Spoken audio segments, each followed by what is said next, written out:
militants attacked a crowded mosque in Egypt's Sinai Peninsula today. The death toll is in the hundreds. President Trump reacted strongly on Twitter, writing in part, quote, "We have to get tougher and smarter than ever before, and we will. Need the wall, need the ban. God bless the people of Egypt." Former National Security Advisor Michael Flynn was one of Donald Trump's earliest political supporters, but he could be breaking with the president as his legal trouble deepens. There's various reasons why you would draw from this type of agreement. It doesn't mean that you're going to cooperate. A jam-packed legislative agenda awaits him when he returns to Washington next week. The president planning some major meetings on the Hill. The White House looks at potential showdowns over tax reform and, of course, government funding. The busiest shopping day of the year. Some frantic bargain hunters are coming to blows over the best deals. You're breaking it.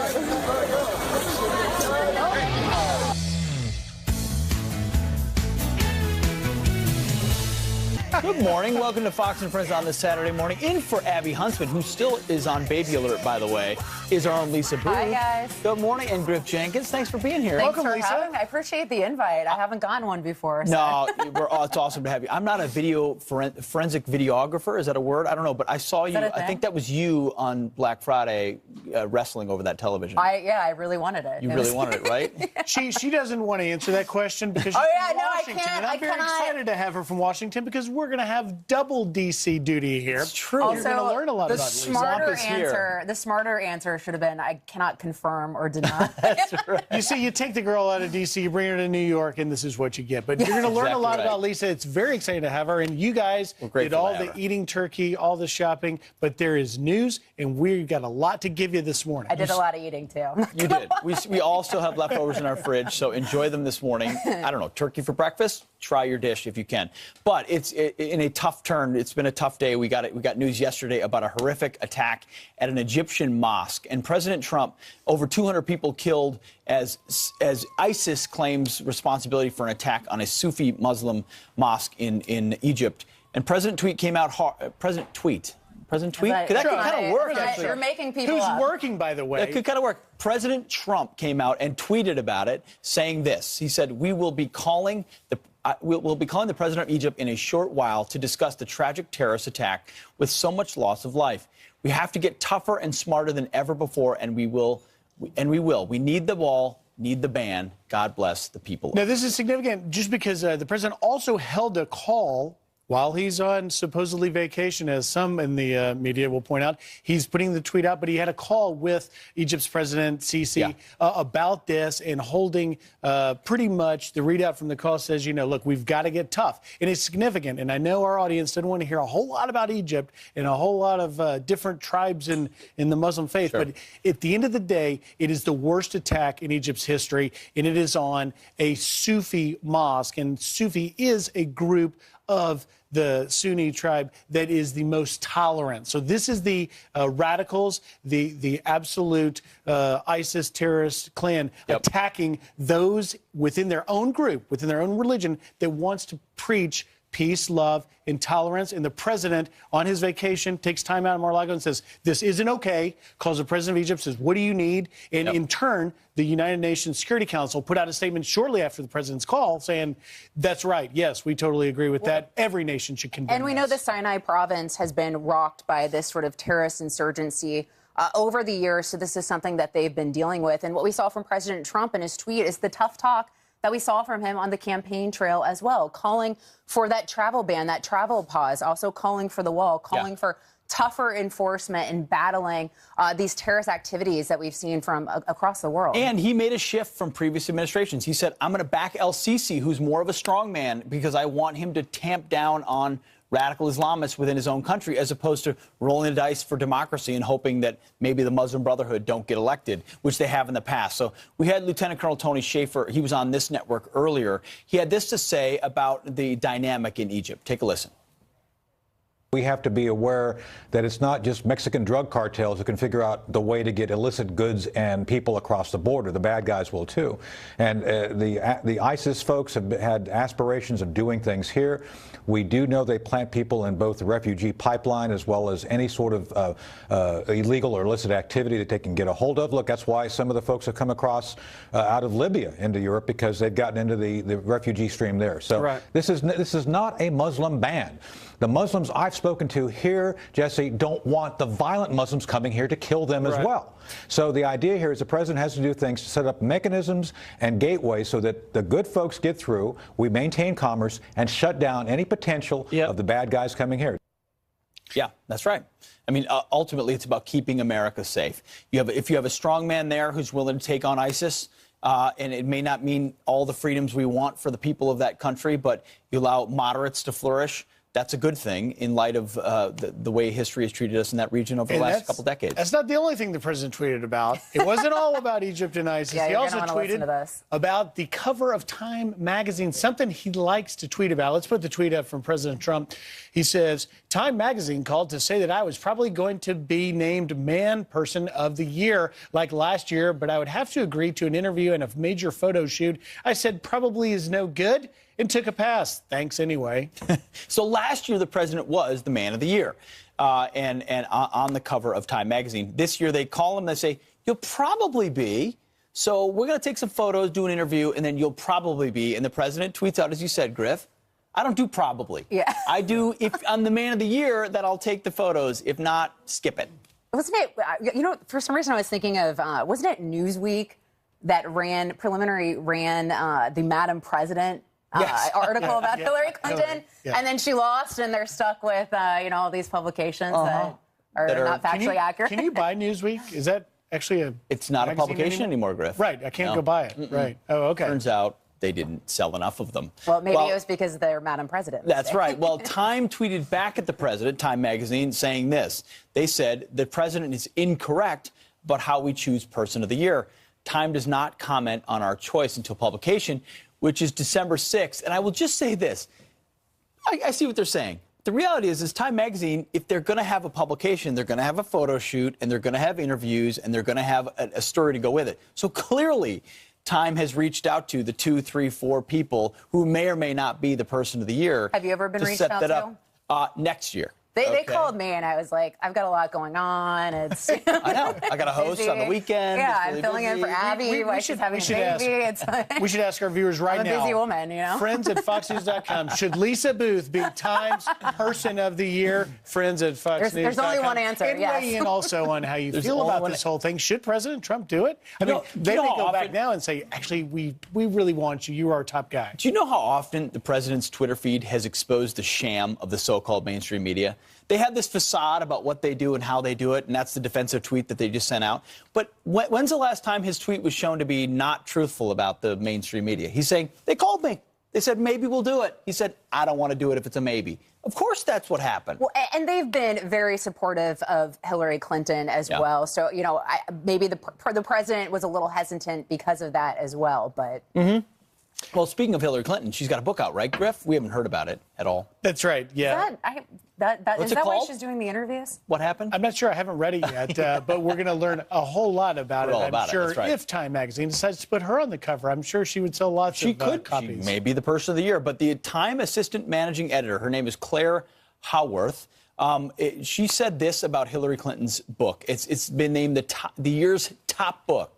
Said Clinton offers one answer to the question that rang collectively from more than half the country, including all of the Time magazine newsroom on November 9th, 2016.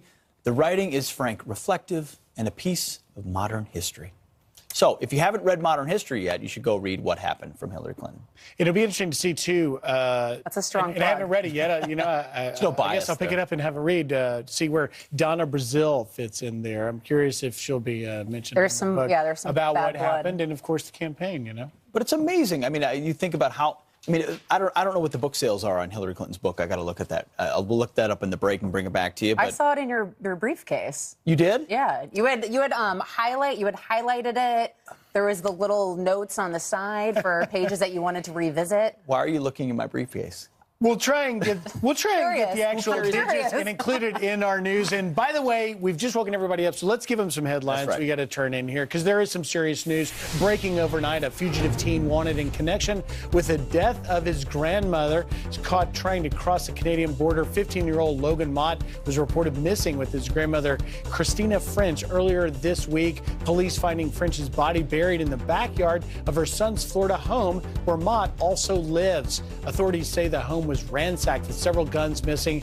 Police plan to interview Mott to find out what happened. And an intense standoff between guards and prisoners ending with injuries overnight. 2 inmates taking a pair of officers hostage at a maximum security unit in Tucker, Arkansas, about 30 miles southeast of Little Rock. Staff injuries are described as minor, while no update is being provided on the inmates. It's the latest in a string of several violent incidents inside Arkansas's prisons, including at least 2 others at this facility. And 2 people are named interim head of a consumer watchdog agency, sparking confusion over who's in charge. President Trump naming White House Budget Director Mick Mulvaney as the acting director of the Consumer Financial Protection Bureau. The appointment coming hours after outgoing director Richard Cordray, an Obama appointee, named his own successor. The dueling appointments now setting up what could turn into a high-stakes legal clash over the regulator's leadership. That's exactly what we need, more high-stakes legal wranglings. And President Trump spending some time on the links with PGA stars Tiger Woods and Dustin Johnson. The commander-in-chief inviting the golf pros to Trump International Club in Jupiter, Florida during his working vacation in the Sunshine State. Fans and club members catching a glimpse of the trio, but no word on who won the round. And those are your headlines. I'd be curious to know, Dustin Johnson's the #1 golfer in the world. Tiger, pretty good. But, I was busy, so he called Tiger. Yeah. I was spending time with family. I feel like that would be a good trio. So let's just recap what we've told them. The president dealt with the worst terrorist attack in Egypt, killing more than 235. He has dealt with the wishy-washiness of Time magazine, who may or may not be wasting his time. And he's taken time to hit the links with Tiger and Dustin Johnson. Sounds like it's been a pretty successful trip. We want you to stick with us, but that was basically a summary of the last 12 minutes. Griff, well done. All right, coming up, the left is celebrating the idea of Michael Flynn flipping on the president. This is big news, folks. When I talk to a lot of Democratic voters, there's this hope and desire that this is going to go into the Oval Office. The hope and desire. But our next guest says not so fast. And Democrats say they're looking for fresh blood in 2020. So who are they turning to? 76-year-old Bernie Sanders?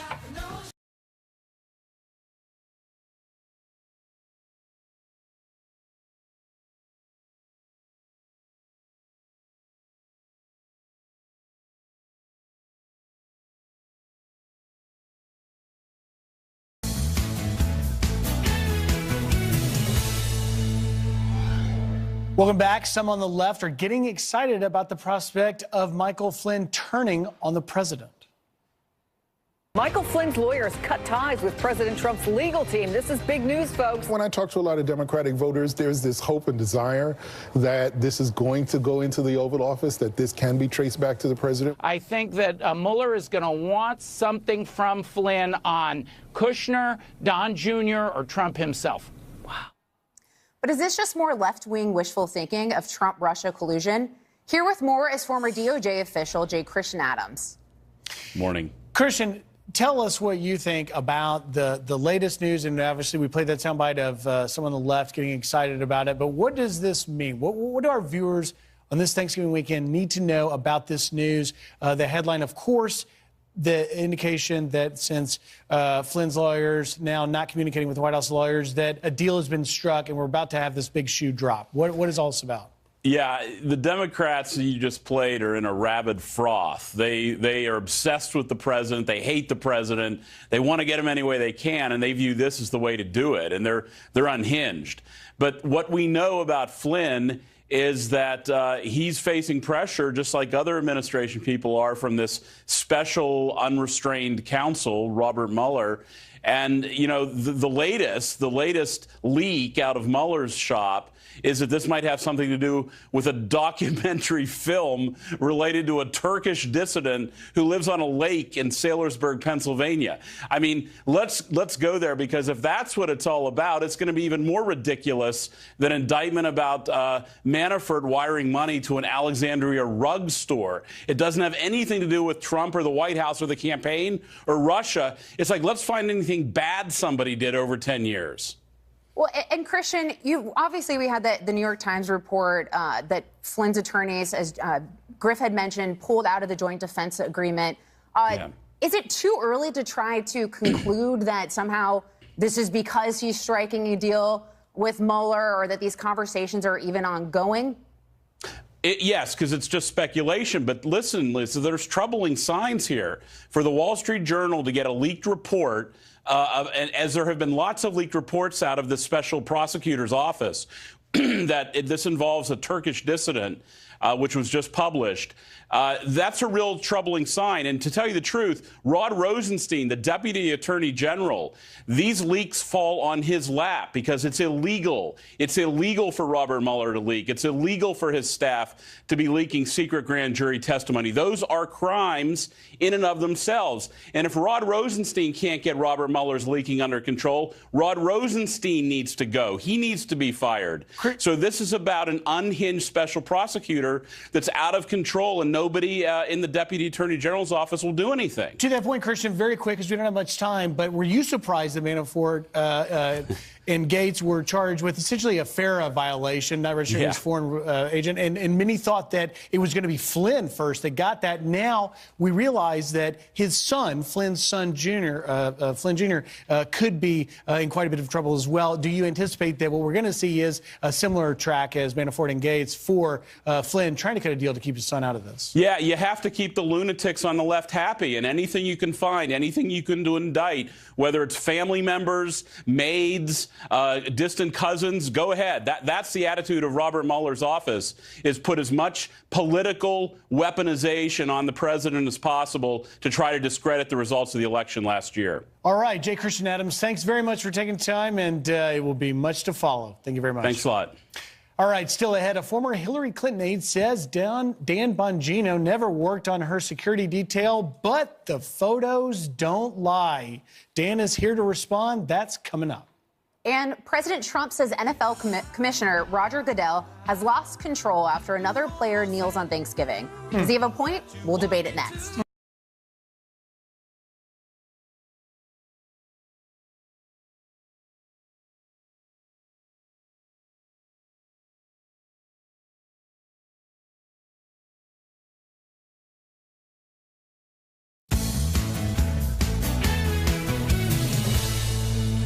And some quick headlines. Roy Moore is expected to make his first public appearance in nearly 2 weeks. His campaign telling Fox News the Alabama GOP Senate candidate will speak at a rally in Fort Payne, Alabama on Monday night. Moore has been facing accusations of sexual misconduct by nearly 10 women. The special election is December 12th.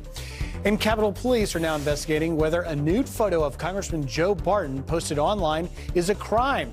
The Texas Republican claiming he may be a victim of a former lover who threatened to share the picture after he broke off an affair. And Pete, we're throwing it over to you. Thanks, Griff.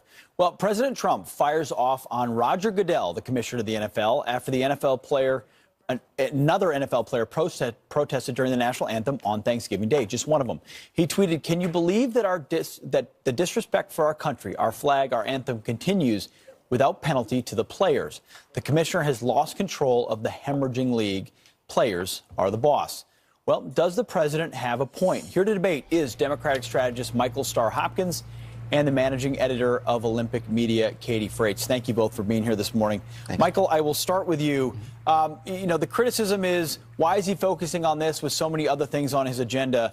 But could you not acknowledge the president can do two things at once, or more than two things at once, comment on something critical to our culture while also advancing policy? And does he not have a point that politics is downstream of culture? If you don't address what's happening in your culture, eventually it manifests in your politics. What do you say? Well, there's a lot to that, so let me unpack it. First of all, if the President of the United States wants to be a political pundit, I'll gladly switch jobs with him. But I really don't understand how this is going to get his tax bill passed, how this is going to get Obamacare repealed and replaced. But more importantly, what you have is a president punching down. These are private citizens using their First Amendment right to talk about issues that they think are important and issues that have been brought to the light and we're all now discussing. So I think that's something that we should actually be talking about in a positive way, not going after these players. That's what America's about, being able to talk about uncomfortable things. I think that's what we're doing. Katie, punching down or elevating the conversation? Well, the problem here is that I don't think that the players are bringing up a topic that anyone understands anymore. Originally, yes, this was about police brutality. And I think that's an important conversation to have. But they have not kept that up. It has diffused into simply a political topic of left versus right. And I do think Trump has honestly won the debate on this. However, I'm not a fan of his tweets, and I never have been. But the real loser here is the NFL. It is the commissioner and the teams who refuse to take a stand on what they think, and they've let the players run roughshod over them, and they've felt the effects in terms of viewers and advertisement and clout. Michael, I heard what you said about punching down. Setting that aside, if you're the president of the United States and you feel like you're charged with sort of the perspective of our country, you've got young kids watching a game that they love, seeing the players they revere, taking a knee during the anthem we all should respect. Is it not understandable that he would say, you know what? If you want to protest somewhere else. But in this game that we love, with the national anthem that we love, why can't everyone stand? Is that not an important cultural critique when we live in a world where in our schools say kids are taught to be global citizens before they're taught to be, patriotic Americans? Do you get what he's getting at here? Well, first, I don't know which schools they're teaching to be global citizens. Well, every school I've gone to. Every school I've gone to, they've taught to be American first. But listen, I think there's a conversation to be had by the president, absolutely. But I think there's a way to do it. And I think when, you start lobbing tweets and using Twitter as a rhetorical bomb, I think it makes the conversation so much more loaded. And so, I think there's a way to do it where you can bring players in the league together and have a conversation that makes the country better, that engages everyone. Michael, then briefly, I think there's a way that's divisive. Way to do it. Is it not divisive to take a legitimate protest about, their perception of police conduct and mix it in with the national anthem that should be a unifying aspect? Would you not make that critique as well? I think it can be divisive, but I also think that part of protesting is making people uncomfortable. And so, I know that you served, and I hope that, other military people like you can understand that it's not solely about disrespecting you guys, and that was never the intention. But it's about bringing to light a really uncomfortable conversation. It is so an uncomfortable. Those two aren't mixed. It's an uncomfortable conversation. Unfortunately, it's been conflated with the perception of patriotism and an anthem that so many people revere. Katie, the NFL has really suffered from this. Ratings have been a problem. Folks like myself, who are big fans of the league, have stopped watching certain games, and a lot of other people have as well. What does the NFL need to do to move this forward and reach some common ground here? First and foremost, telling the players to stay inside during the anthem, this new idea that's been floating around, is absolutely the worst thing that the commissioner and the NFL could do, telling them to stay in the locker rooms. That is, again, just the NFL kicking the football down the field, saying we don't want to deal with this issue. We're not going to take a legitimate stance as private entities that have hired these people to do a job. If they're not going to do that, fans are going to continue to be angry. They're going to continue not to watch. If the NFL, a pastime that America loves, has become this political fracas. It sure has. Unfortunately, we'll see if they can address it for the rest of the season or into the next one. Michael and Katie, thank you very much for your conversation. Thanks so much. Have a great morning. Have a great morning.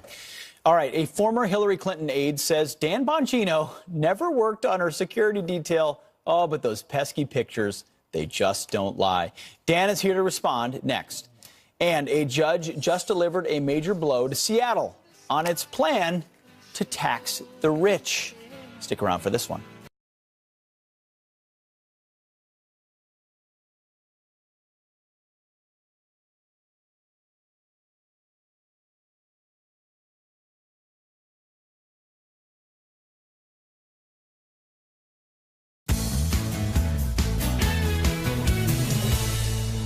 I had the privilege of working with and for her as a Secret Service agent. I found Mrs. Clinton to be the most deceptive human being, manipulative political person in a position of power I'd ever met in my entire life.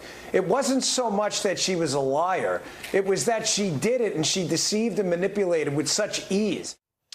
So that was Dan Bongino. Yes, strong words from Dan Bongino on, as many of us are, on Tucker on Wednesday. We're going to bring in Dan right now. Dan Bongino, former Secret Service agent, former NYPD officer, and the host of the Dan Bongino Show. So Dan, you triggered a few people, especially some former Hillary Clinton staffers who took to Twitter and had a different view of whether or not you have a view of Hillary Clinton. This is Nick Merrill. He was a traveling press secretary and aide to Hillary Clinton. This is what he tweeted after your segment on Tucker on Wednesday. He said, "I've worked for Hillary Clinton for a decade, and two things are true. She has enormous respect for the Secret Service and a great relationship with the agents on her detail. And two, this guy, meaning you, was never on the Clintons' detail, and I don't recognize him in the slightest." So, Dan, you know, the internet has a way of working these things out. I think you were a part of pushing this out as well.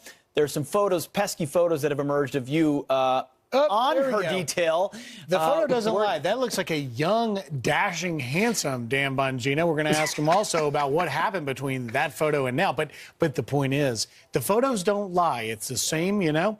Al Franken can get away. Yeah. Dan, what do you say now that this is played out?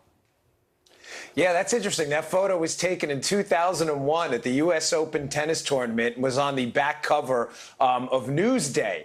It was actually a color photo. I don't know why I made it black and white a long time ago. Make it seem more, give some emotion in it or something. I'm not sure. But I had it on an Instagram. Now, what's interesting about that is these people are very clever. The Clinton mob out there, they always attack the messenger when you go after the Clintons, right? And he says something, he goes, well, he was never on the detail. And he's right. I was not on her presidential campaign detail.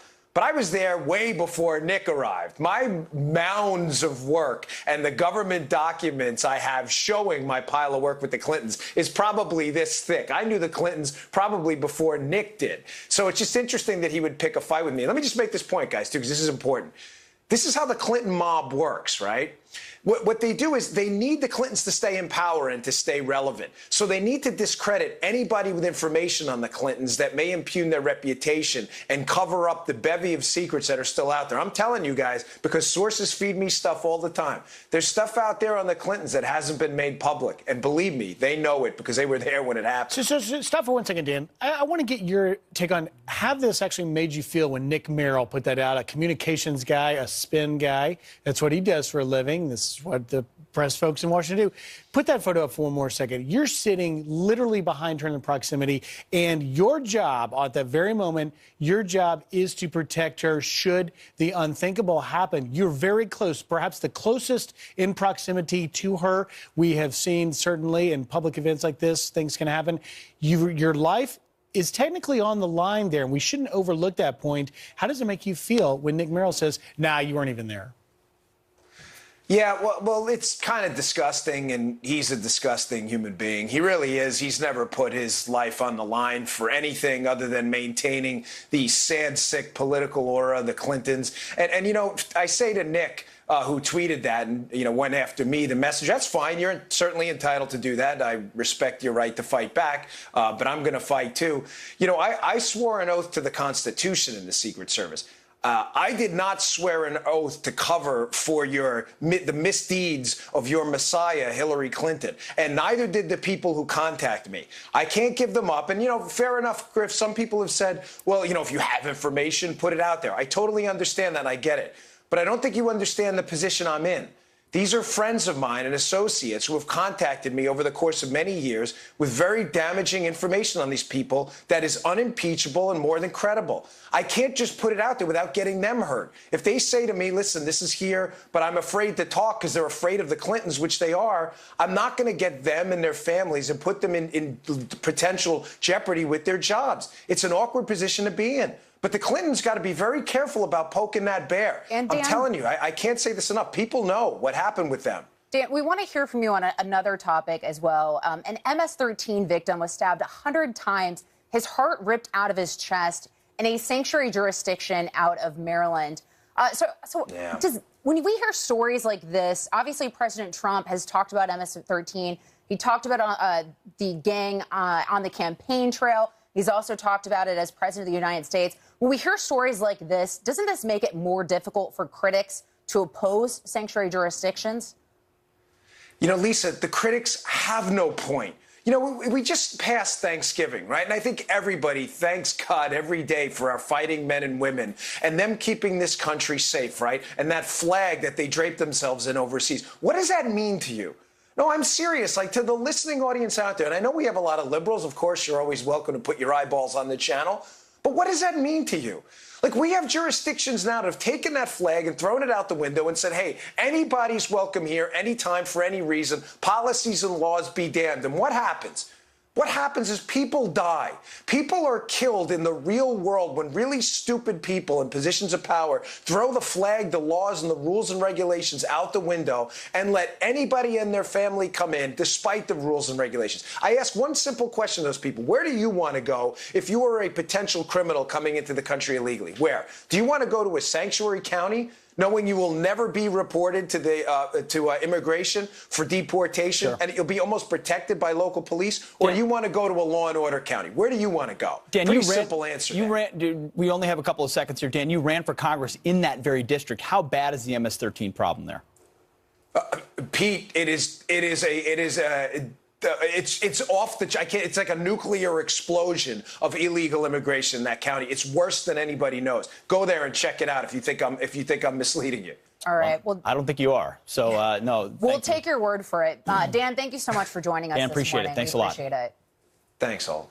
And now turning to your headlines, new court filings revealing that the research firm behind that anti-Trump dossier paid journalists potentially for positive coverage. The House Intelligence Committee accusing Fusion GPS of hiring journalists who either reported on or were quoted in stories about the document. The assertion made as part of a bid to force the firm to turn over additional bank records. And a legal battle now brewing in Seattle. A judge ruling against the city's controversial tax on the wealthy, calling it illegal. The judge says city officials overstepped their authority by imposing the tax because state law prohibits tax on net income. But the city isn't backing down, vowing to appeal, setting the stage for a Washington state Supreme Court showdown. Lisa, I'm still hung up on that first headline. If you're paid, you're not a journalist anymore. Yeah, okay? Exactly. Well, with Democrats looking for fresh blood, 76-year-old Bernie Sanders is tabbed as the favorite to face off against President Trump in 2020. Yes, you heard that right, fresh blood and Bernie Sanders in the same sentence. Well, The Hill surveying a dozen party leaders, finding Sanders as a leading candidate. Former VP Joe Biden, Senators Elizabeth Warren, Kamala Harris, and Sherrod Brown, as well as former Massachusetts Governor Deval Patrick, rounding out the top six. Wow. And those are your headlines. That's new blood right there. Absolutely. Ever surprising. Rick, you're always new blood for this program. That makes you feel like you have a big future ahead of you still, doesn't it? The world's your oyster. I'm by far the oldest child. I'm by far the oldest one of us here. So this makes me feel like I have a bright future ahead. I tell you what, a pretty nice weekend overall. Everybody thinking, hey, I got to travel back home now from grandma's or mom's. A little bit of rain here across parts of the Great Lakes, but that's rain. It's not snow. Not that cold. We're going to have a little shot of cold air tomorrow, but then we warm right back up. And for tomorrow, any travel plans tomorrow? I tell you what, looking great. We do have a system pulling in across the Pacific Northwest, maybe Northern California. So for San Francisco, Portland, up towards Seattle, a few light delays. But overall, that's about it. I got to tell you guys, we lucked out with this Thanksgiving. Sometimes you have horrible travel problems. This wasn't one of them. A lot of green. A lot of green. A lot of green. I'm learning that green is good. Yeah, I'm Rick, here. thanks a lot. Appreciate it. That's a good math. That's a good math. Not in all fronts. All right. Yes. There are only 12 working days left for the House. Can Republicans pass tax reform before the clock runs out? And if not, what happens next?